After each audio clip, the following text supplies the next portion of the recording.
Enquanto você localiza o texto, quero louvar a Deus por mais uma noite da sua presença. Aleluia. Por mais uma vez poder retornar a essa casa para juntos cultuarmos e adorarmos ao nome de Jesus. Louvar a Deus pela vida do pastor Ariel, pastora Josiel, cada um dos irmãos e irmãs que contribuem para o bom andamento da obra do Senhor. Gênesis 41, quem achou pode dizer amém? Amém. Vamos ler o versículo 41 ao 45 e eu peço a sua atenção aqui nessa noite. Aleluia. O texto sagrado está escrito assim: E Faraó disse a José: Vê, coloquei-te sobre toda a terra do Egito. Aleluia. E Faraó tomou seu anel da sua mão e o colocou sobre a mão de José, e o vestiu com vestes de linho fino, e colocou um colar de ouro em volta do seu pescoço, e o fez subir na segunda carruagem que ele tinha, e clamavam adiante dele: Ajoelhai. E ele o fez governador sobre toda a terra do Egito.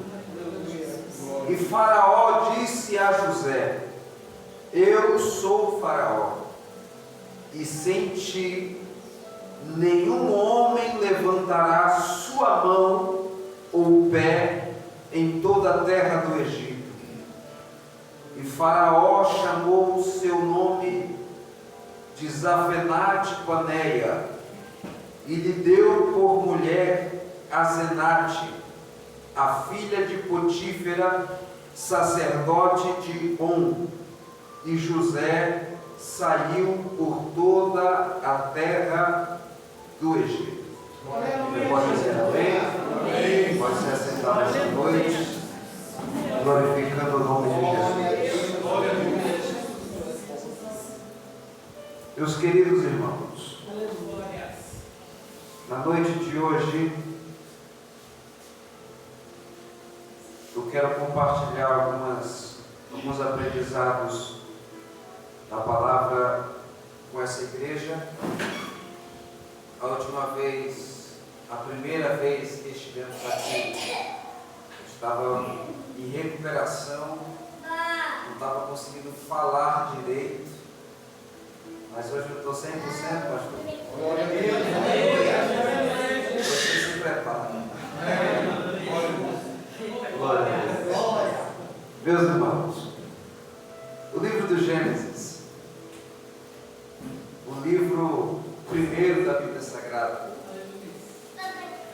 nós olhamos para esse livro e nós vemos a potente mão de Deus e a sua imensa sabedoria em conduzir o ser humano, em conduzir o mundo e a sua história.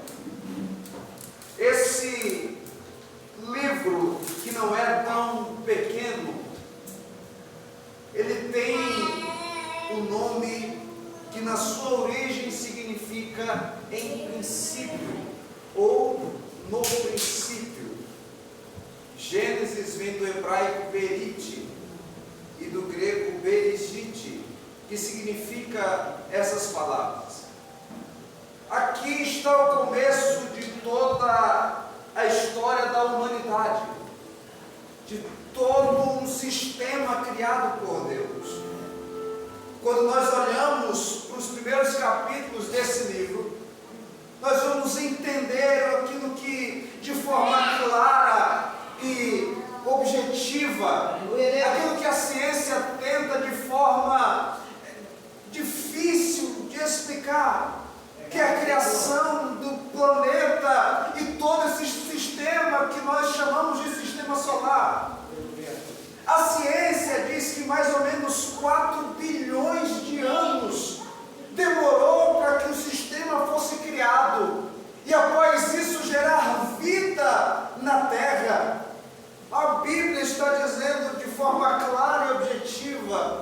não foi assim. Se nós perguntarmos para alguém quanto tempo Deus criou a terra, Glória! todos nós Aleluia! não vamos saber responder. Porque nós vamos dizer assim: Deus criou a terra em 6 dias, porque no 7º ele descansou. Mas não é isso que está escrito aqui. Eu quero te convidar a entender a Bíblia Sagrada para entrarmos nesse momento aqui. A Bíblia diz que no princípio Deus criou os céus e criou a terra. Verdade, Senhor. E a terra era sem forma e vazia. Mas o Espírito de Deus se movia sobre a face das águas. Quando eu leio essa palavra dizendo que o Espírito de Deus se movia sobre a face das águas, e eu vejo a sequência dos fatos que está descrito aqui, eu entendo que se não existir o mover de Deus na vida do ser humano, o ser humano não evolui. Se não existir o mover de Deus na vida da igreja, a igreja não prospera, a igreja não avança, a igreja não segue em frente. Nós vamos entender aqui que toda a história da humanidade está baseada no mover do Espírito de Deus. Mas olha, vamos observar o livro do Gênesis. O primeiro versículo da Bíblia diz que Deus criou os céus e criou a terra. E o versículo seguinte diz que a terra era sem forma e era vazia. Se nós formos olhar, analisar o versículo e com os olhos humanos, limitados, nós vamos imaginar que aquilo que Deus faz, ou que a obra que Deus tem a realizar, é uma obra sem forma e vazia. Se nós olharmos ou lermos esse texto com os olhos carnais, nós vamos acreditar que Deus não faz nada perfeito, que Deus não faz nada completo. É por isso que eu preciso te explicar algumas coisas. Eu quero que você entenda esse capítulo, esse livro aqui. A história diz, a Bíblia dá esse intervalo de tempo, e que alguns estudiosos acreditam, calcula-se que existe uma distância de tempo. Nós sabemos que a Bíblia, ela não foi escrita do dia para a noite. E as histórias que aqui estão escritas, os fatos que estão escritos aqui, também não aconteceram na sequência que eles estão descritos. E existe um espaço de tempo de alguns anos, de alguns milhões de anos, a diferença do versículo 1 para o versículo 2. O versículo 1 de Gênesis 1 diz que Deus criou os céus e criou a terra. E a primeira coisa que eu quero que você entenda aqui é que Deus não cria nada imperfeito. Deus não cria nada incompleto. Por quê? Porque Ele é um ser perfeito. Ele é um ser completo. Ele é um ser pleno. Então tudo aquilo que Ele vai fazer é cheio. Tudo aquilo que Ele vai fazer é completo. Tudo aquilo que Ele vai fazer não é sem forma e jamais será vazio. É verdade. O versículo 2 dá esse erro. Só que eu preciso que você entenda isso aqui. Quando Jesus está caminhando na terra, o evangelista Mateus está narrando os acontecimentos, e existe uma palavra dita por Jesus que é muito interessante. Ele está conversando dizendo: olha, quando eu estava lá, eu vi quando Satanás foi expulso do céu e caiu como um raio. Jesus, aleluia. Quando acontece a rebelião lá em cima, por conta da desobediência e do orgulho, da prepotência do diabo, ele foi expulso do céu. E a Bíblia diz que ele trouxe consigo a terça parte dos anjos.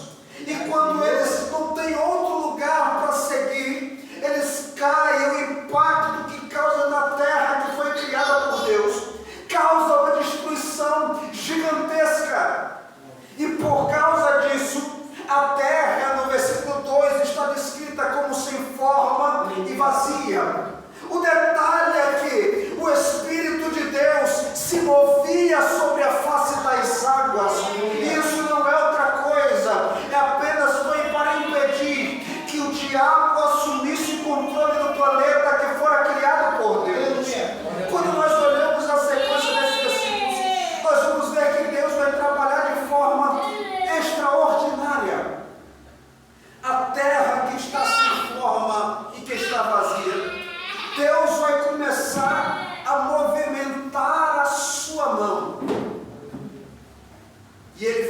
fazer separação. A Bíblia vai descrever, vai dizer que Ele faz separação das águas de cima e das águas de baixo. Ele vai juntar as águas em um lugar determinado e vai chamá-los de mares, de rios, de lagos, e vai deixar a terra seca. E você conhece isso aqui, você já sabe como aconteceu. Só que isso é para que a gente entenda a forma que Deus trabalha. Deus, Ele não cria nada para ser imperfeito. Deus não cria nada, não projeta nada para ser vazio. Toda obra que Ele começou, Ele vai continuar até aperfeiçoá-la. É Paulo quem diz, o apóstolo Paulo está dizendo que aquele que em vós começou a boa obra, Ele é fiel para aperfeiçoá-la até o dia da vinda do Senhor. Ele não vai deixar a sua obra inacabada. Deus jamais vai deixar a sua obra por fazer.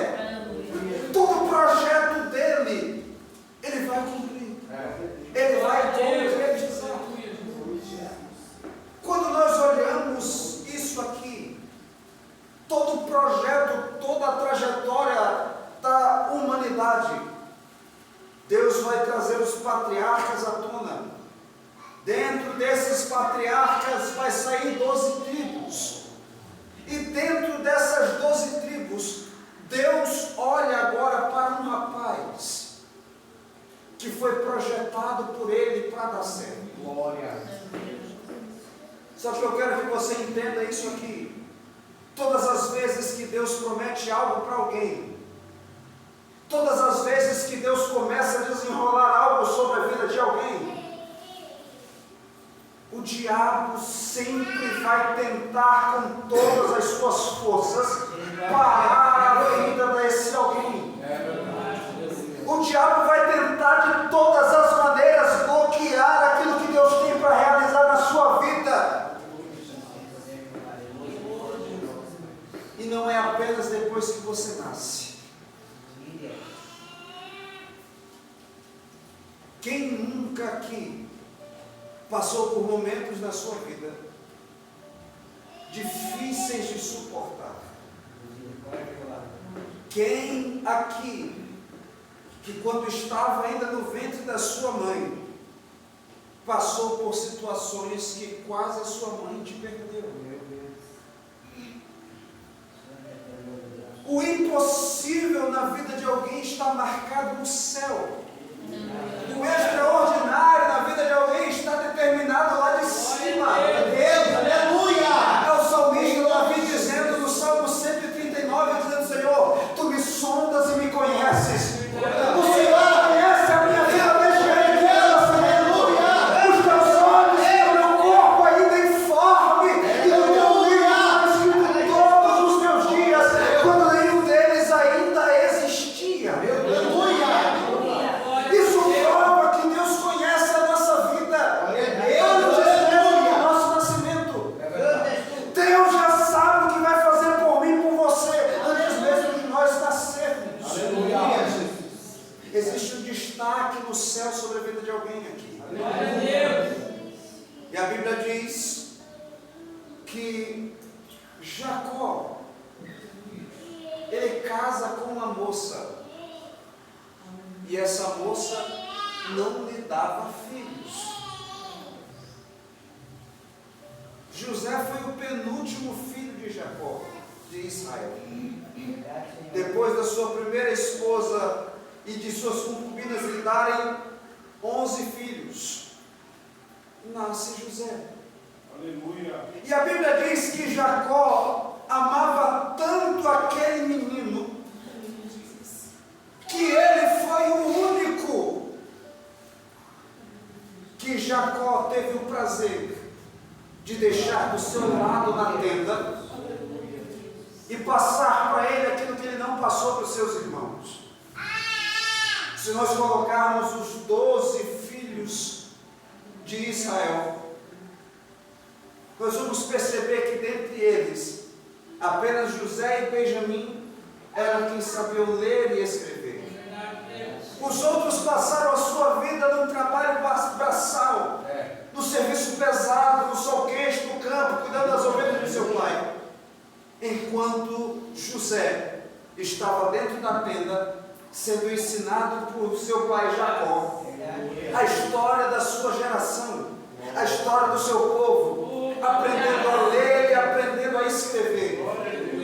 E isso começa a trazer um sentimento de ódio no coração dos irmãos de José. E para piorar a situação, porque vamos entender aqui que Deus, quando tem um projeto na vida de alguém, quando tem algo para realizar na vida de alguém, Deus vai complicar, irmão. Não é o diabo que vai complicar, é Deus que vai complicar a vida de um escolhido, para provar que a mão dele é sobre ele em qualquer situação. Aleluia. E a Bíblia diz que Jacó, por amar tanto a José, ele costura uma túnica de aproximadamente 7 cores e veste ele. Além dele saber ler e escrever, além dele ter um lugar de destaque na tenda do seu pai, o seu pai agora destaca ele do lado de fora também, colocando sobre ele uma veste colorida, uma veste especial. Aquilo que seus irmãos não possuíam, José agora está destacado entre eles. E a Bíblia diz que os seus irmãos o odiavam, porque ele era o queridinho do papai. Ele era aquele preferido, o filho da velhice de Jacó. E a Bíblia diz que José trazia má notícia dos seus irmãos. Porque eu quero que você entenda o que a Bíblia está dizendo aqui. José não era fofoqueiro, não. José não era contendeiro, não era aquele que leva e traz conversa de alguém para outro, não.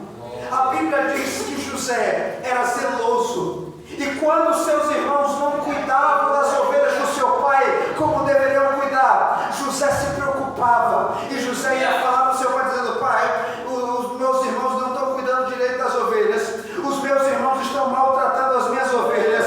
Os meus irmãos não estão alimentando as ovelhas direito. Os meus irmãos estão brigando pela carne, pela lã das ovelhas. O que eu quero que você entenda aqui nessa noite é que aquele que tem zelo pelas ovelhas do rebanho do seu pastor, ele vai ser odiado, ele vai ser perseguido, ele vai ser maltratado. Isso aqui é uma palavra pastoral para que você entenda. Enquanto você estiver zelando nas ovelhas do seu pastor, a mão dele estará sobre a tua vida, a mão dele estará estendida sobre a tua casa, sobre a obra que ele tem para realizar em você.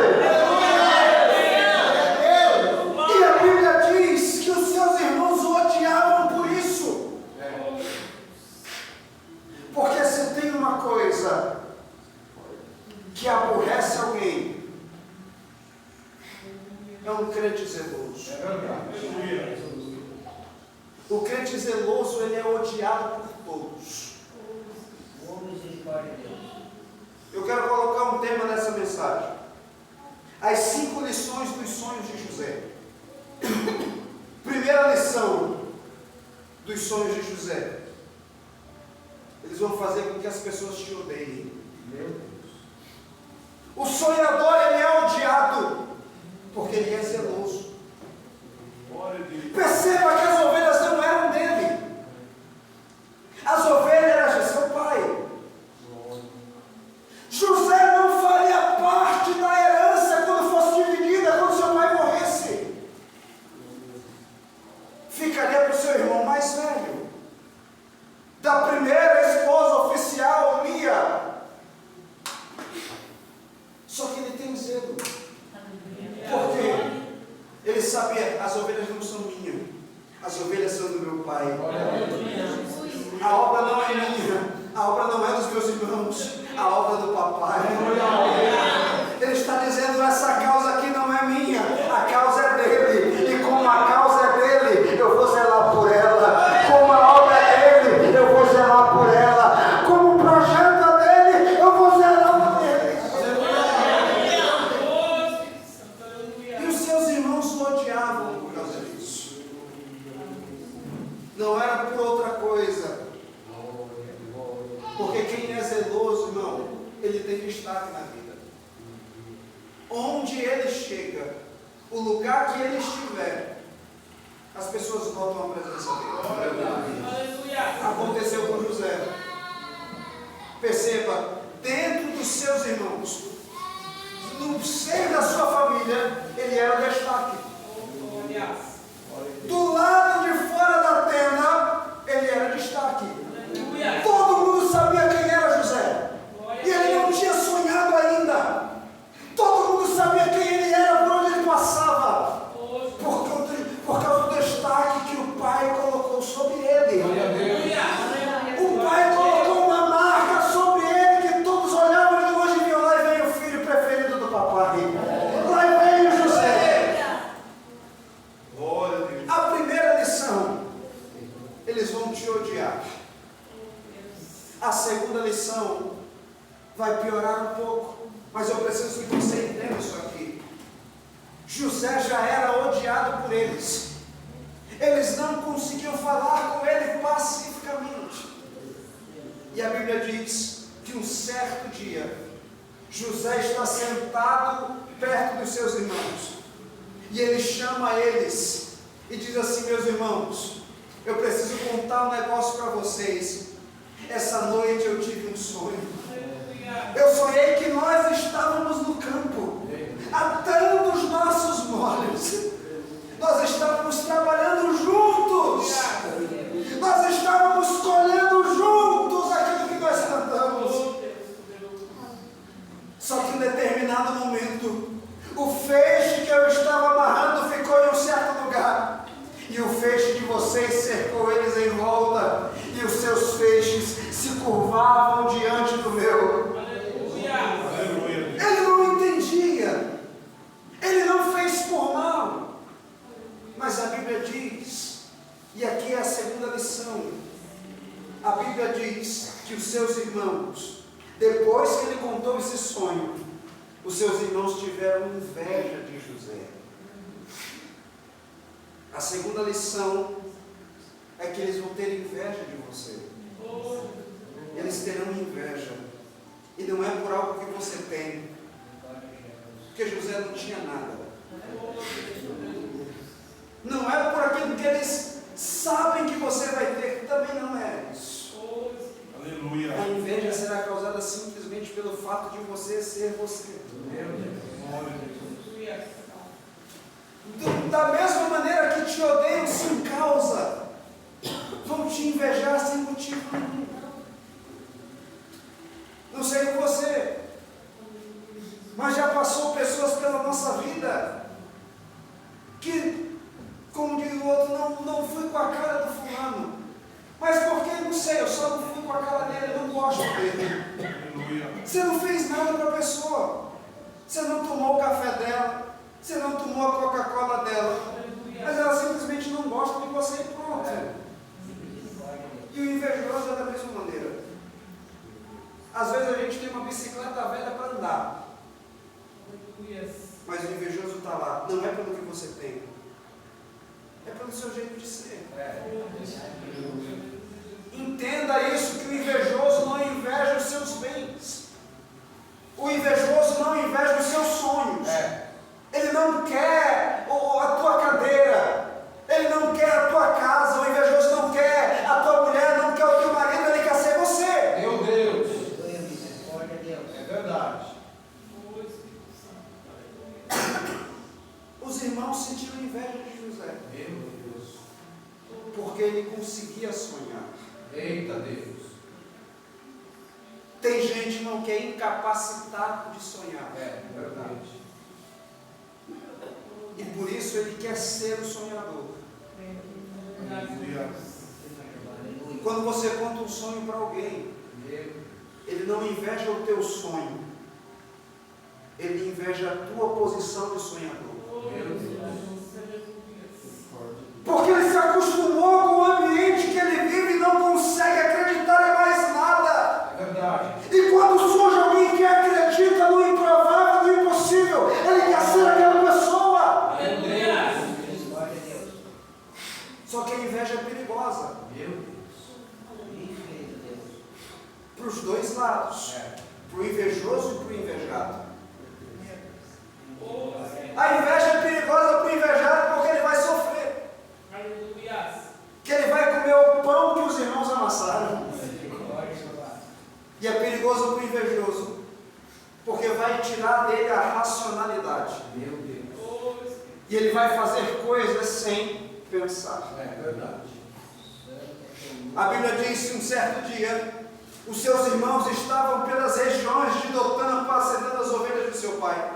E José saiu para ver como estava o andamento da obra do seu pai. Ele saiu com a sua túnica colorida que passava, chamava atenção por onde ele passava. E a Bíblia diz que de longe os seus irmãos o viram, disseram nos seus corações e começaram com os outros dizendo: olha, lá vem o sonhador.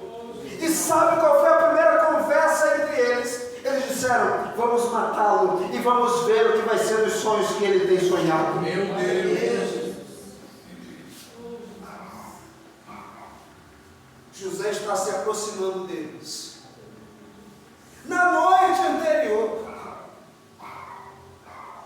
José teve um segundo sonho. Foi por isso que causou aquela conspiração contra ele. Ele está tomando café com seus irmãos e seu pai. E ele diz assim: irmãos, eu tive outro sonho. Dessa vez foi diferente. Dessa vez não era aqui na terra. Dessa vez o sonho não foi no nosso nível. Meu Deus. Dessa vez o sonho foi um nível acima. Glória. Nas regiões celestiais. Ele diz: olha, eu sonhei que o sol, a lua e 11 estrelas se curvavam diante de mim. Aleluia! E a Bíblia diz que os seus irmãos mais ainda o odiavam. Só que o seu pai guardou isso no coração. Eu quero que você entenda isso aqui, absorva para a sua vida. Enquanto existirem os invejosos, enquanto existirem aqueles que te odeiam, Deus vai colocar alguém que te entende. Aleluia. Deus vai colocar alguém que acredita nos seus sonhos. Por quê? Porque ele também já foi sonhador um dia. Lembra de Jacó? Aleluia. Você lembra de Jacó, quando ele estava fugindo do seu irmão? A Bíblia diz que ele para em um lugar e ele se deita à noite porque está cansado. As estrelas são o seu céu. E agora a Bíblia diz que ele pega uma pedra e coloca num canto como travesseiro e ele adormece. E a Bíblia diz que quando ele dorme, ele tem um sonho. E o sonho dele é assim: ele está dizendo: olha, eu sonhei que o céu se abria e uma escadaria descia do céu à terra. E lá em cima estava sentado o Senhor.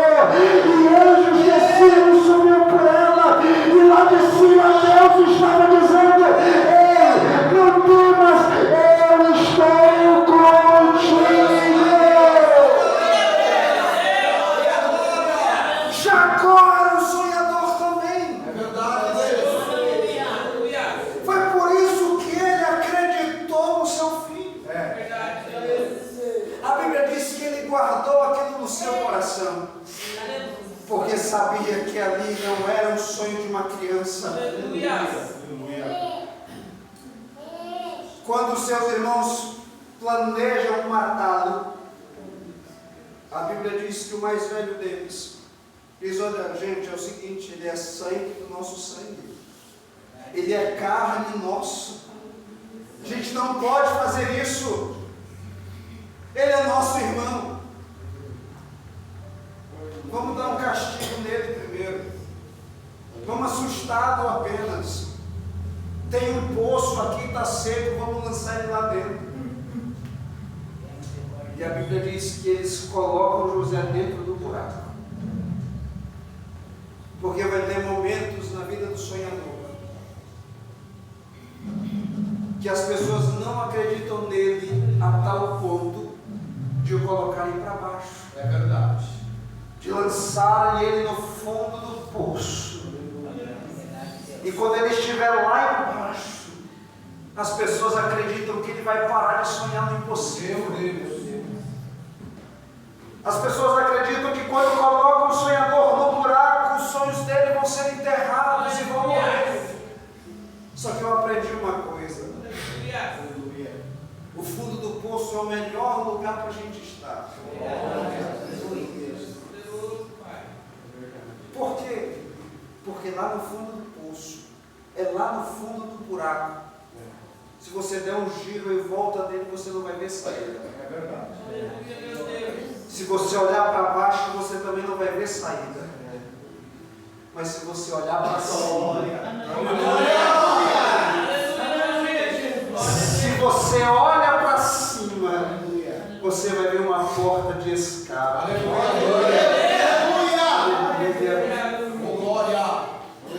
A Bíblia diz que quando José estava no fundo do poço, por causa da inveja dos irmãos, Rubem sai para buscar uma corda para pegá-lo, para dar livramento para o seu irmão, porque vai ter alguém no meio que Deus vai usar para cuidar de você. A Bíblia diz que está passando uma comitiva de mercadores midianitas. E os seus irmãos pensam: ele é nosso irmão. Se nós matarmos, o sangue dele vai estar sobre as nossas mãos. Nosso pai vai nos odiar. Nós vamos ganhar nada com isso. Então vamos fazer o seguinte: vamos vendê-lo como escravo. A gente divide o dinheiro e ninguém conta nada para o pai. Eles tiram ele do poço e vendem para os mercadores, que vão conduzi-lo agora para o Egito.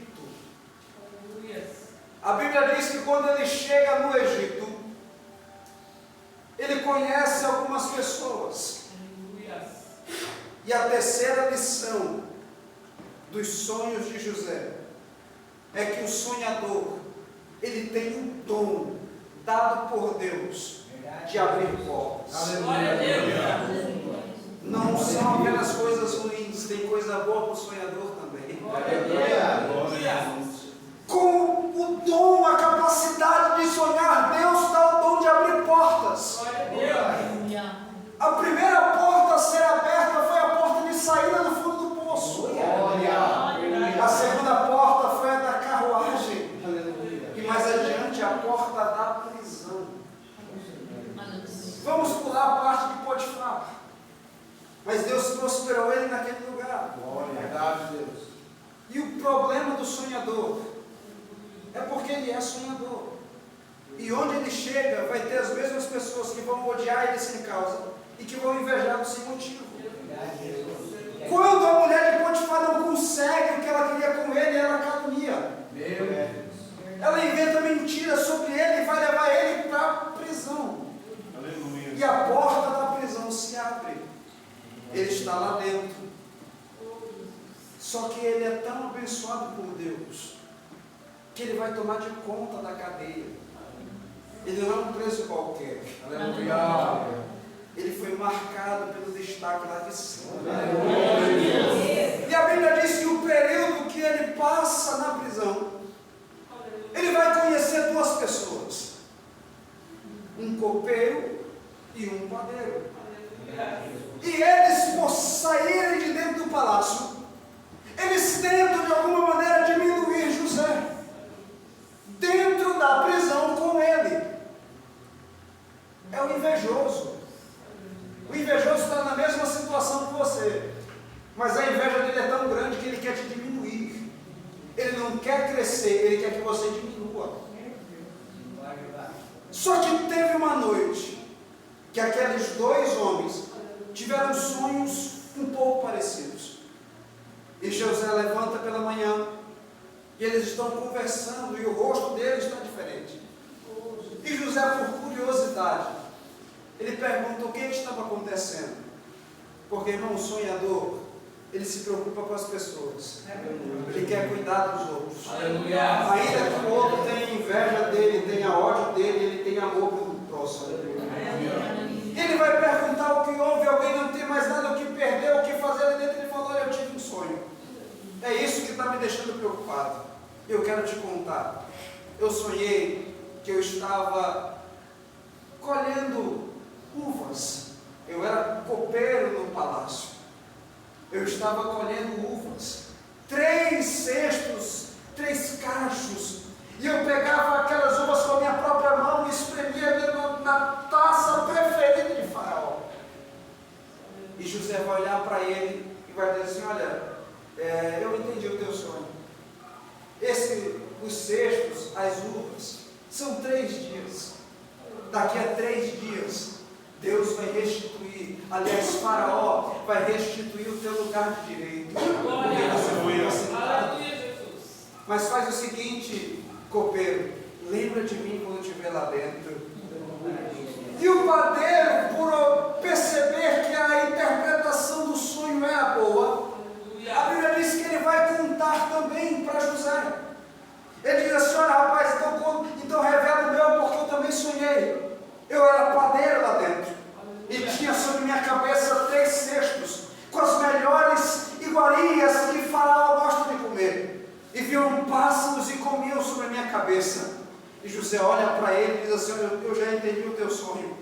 Os 3 cestos também são 3 dias. E eu imagino o padeiro estufando o peito já com alegria. E José conta para ele: só que esses 3 dias, Faraó também vai te chamar. Mas ele vai pedir a tua cabeça, porque você é culpado. Aquilo abriu-se uma porta para José. Só que ele é tanto tempo naquela situação que ele esqueceu um detalhe. Um detalhe que nós esquecemos muito hoje em dia. Quando nós entregamos a nossa vida para Jesus, os anos passam e a gente esquece que Ele é quem está no controle de tudo. É Deus quem conduz o guidão da tua moto, é Deus quem conduz o volante do teu carro, é Deus quem guia os teus passos, é Ele quem controla toda a tua vida, é Ele quem direciona a tua caminhada, é Ele quem estende a mão sobre a tua casa, é Ele quem conduz a tua família, é Ele quem abre a porta, é Ele quem fecha a sepultura, é Ele que corta o laço, é Ele que fortalece, é Ele que dá o livramento. E José, ele comete o erro que nós cometemos. Ele olha para o copeiro e diz: olha, lembra de mim. Quando você estiver lá dentro, fala de mim para ele. Só que Deus é tão perfeito que fez o copeiro esquecer de José. José passa mais alguns anos preso. A história desse sonhador começa por volta dos 17 anos, quando Deus começa a mostrar para ele os sonhos e as visões. Só que, como eu disse, essa lição, a terceira, é que os sonhos abrem portas. E uma grande porta, irmão, quando a gente espera no homem, a gente se frustra. Quando a gente acredita na palavra do ser humano, a gente se frustra e desanima. Porque o copeiro falou para José: não, eu vou lembrar, você é meu amigo, você é um hebreu nota 10, se eu vou falar de você para ele, ele vai te tirar daqui. José passou mais 21 anos preso. Meu Deus. E um certo dia, Faraó tem um sonho, 2 para ser exato, e ninguém consegue trazer a ele a interpretação. O copeiro está servindo vinho na taça de Faraó. E quando ele percebe que Faraó está preocupado e que ninguém consegue desvendar para ele o mistério, ele coloca a mão na cabeça e diz: ah, Senhor, me perdoa. Dos meus pecados me lembro hoje. Quando eu estava preso, eu conheci um homem. Eu tive um sonho, ele interpretou e o sonho aconteceu como ele falou. Ele é hebreu. Só que Faraó tinha os melhores astrólogos, tinha os maiores feiticeiros. Só que nenhum dos recursos dele supriu a sua necessidade. Aqui entra a diferença da porta do homem para a porta de Deus. Porque a porta que Deus abre, ela é espetacular. Porque quando os recursos humanos acabam, quando a providência humana não dá jeito, a potente mão de Deus entra em ação. Faraó não deixava José. E José vai se arrumar. José vai tomar banho, vai fazer a barba, vai chegar na presença de Faraó. E aquela porta foi aberta. E para nós encerrarmos, Faraó conta para ele. Ele revela e diz assim: Faraó, eu tenho uma solução. Coloque, olha a palavra de José, coloque alguém que tenha sabedoria, que tenha entendimento para gerenciar a crise que vocês vão viver. Aí Faraó olha para ele, olha para os seus sábios e conselheiros e diz: olha, aqui no Egito não tem, mas eu vejo nesse rapaz aqui. Aleluia. Não é egípcio, mas eu vejo nele. Aleluia. A Bíblia diz que ele pega o seu anel e coloca no dedo de José. Veste ele com vestes especiais. Ele já tinha vestes de destaque, agora alguém está destacando ele de novo. Coloca um colar sobre o seu pescoço e lhe muda o nome. O nome Zafenate Toneia significa o Salvador. Faraó estava dizendo: por causa dos teus sonhos, você vai salvar a nação inteira. A quarta lição que eu aprendo aqui é que os teus sonhos, por mais que desacreditados que sejam, vai chegar um dia que eles vão alimentar alguém. Eles vão trazer providência para alguém. Aqueles que te criticaram vão ser alimentados pelos teus sonhos. Aqueles que fofocaram de você vão ser alimentados pelos teus sonhos. Aqueles que te caluniaram, que te aborreceram, que te odiaram, vão depender dos teus sonhos para sobreviver. E aqui, a quinta e última lição. A Bíblia diz, eu quero ler com você, o versículo 46. E José estava com 30 anos de idade, quando estava diante de Faraó, rei do Egito. Quando ele começa a sonhar, ele é um garoto de 17 anos. E quando esses sonhos se realizam, ele está com 30, dá 14, 13 anos, na espera, para que a promessa, para que o seu sonho se cumprisse.